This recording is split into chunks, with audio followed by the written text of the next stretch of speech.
Bonjour, aujourd'hui nous allons raconter pour la première province de l'État de Kiev. Aujourd'hui nous allons connaître pour quatre provinces principales. C'est Oleg, Igor et sa femme Olga et leur fils Sviatoslav. Bien sûr, Oleg, qui son régné était de 882 à 912, c'est très important pour le développement de l'État de Kiev.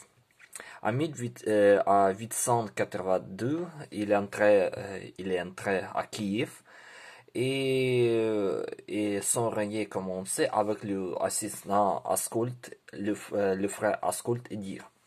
C'est très important pour le règne de Oleg parce que il est unifié l'état de Tripslav dans le single État. Bien sûr, Kiev est devenu la capitale de Russe parce que c'est très important situation, le lieu géographique dans le relief Dnipro, très important pour le développement de marchands avec l'Empire byzantique qui était le plus fort pays dans l'Europe de haut Moyen Âge, au 9e siècle. Oleg a fait beaucoup de opérations militaires dans le lieu de l'Empire byzantique, surtout sa capitale Constantinople. Maintenant, c'est l'Istanbul. Et il a signifié beaucoup de traites économiques et militaires avec sa capitale. Il est mort à 912 et son mort l'a signifié avec le bel légende qu'il a le coupe il est mort de coupe de serpent et donc c'est très maintenant il est devenu ça a devenu la belle légende pour les plus littéraires la mort de Oleg. Après le mort Oleg, Igor, le fils, évidemment pas Oleg, c'est le fils de Rurik parce que Oleg est devenu deux princes quand Igor était le petit garçon, et évidemment il n'est pas possible de régner de l'état de Kiev. Son règne de 912 à 945.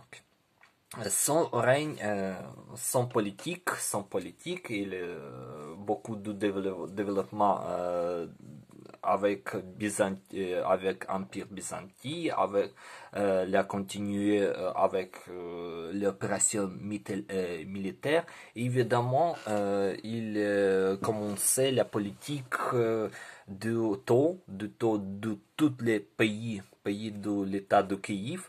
Et évidemment, ça finit très tragique pour l'Igor parce que pendant chercher le temps et ses prénoms polydien sont dans le peuple. Il est mort par le tribe, il s'appelle Drevlian. Drevlian, maintenant c'est la région de Jitomir. Après son mort,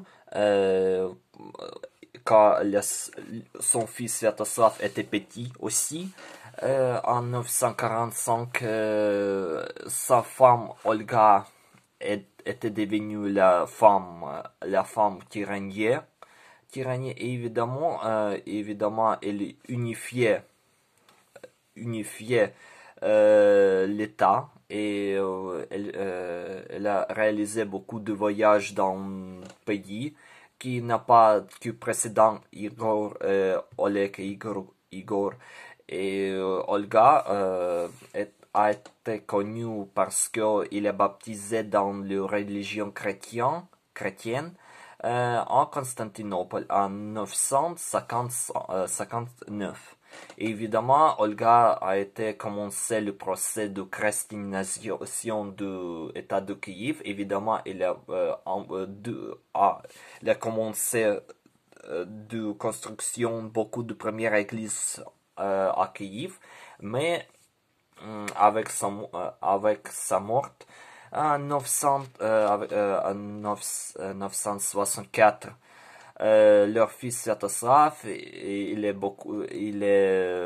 grand théiste,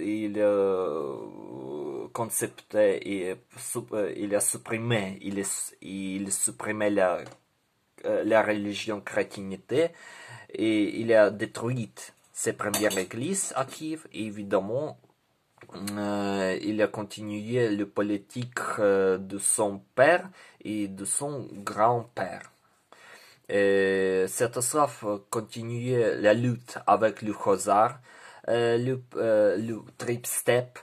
Et évidemment, il a beaucoup de changé, beaucoup de succès avec sa lutte, et nous retrouvons beaucoup de changements de frontières du sud du pays. Évidemment, Sviatoslav n'est même pas Kiev, il construit son nouveau résidence, c'est le résident Belgorod. Il s'appelle dans les rivières Dunay en ukrainien. Et il a continué la lutte avec Khazar. Et le fameux historien Mikhailo Khrushchevsky, il s'appelle le Zaporozhets dans le trône, Zaporozhets na tronie en ukrainien. Mais la mort de Sviatoslav est très tragique. Il est assassiné en 972 et par le rivière de Dnipro par Khazar. Évidemment, ce mort est terminé la première étape de fondation de l'État de Kiev, russe de Kiev. En conclusion, je veux dire la première étape de Oleg Sviatoslav, c'est très important pour la fondation de l'État de Kiev. Le pays est devenu très fort, très important dans l'Europe et évidemment c'est la préparé pour l'avènement du grand prince de l'État de Kiev, Volodymyr le Grand et Yaroslav le Sage.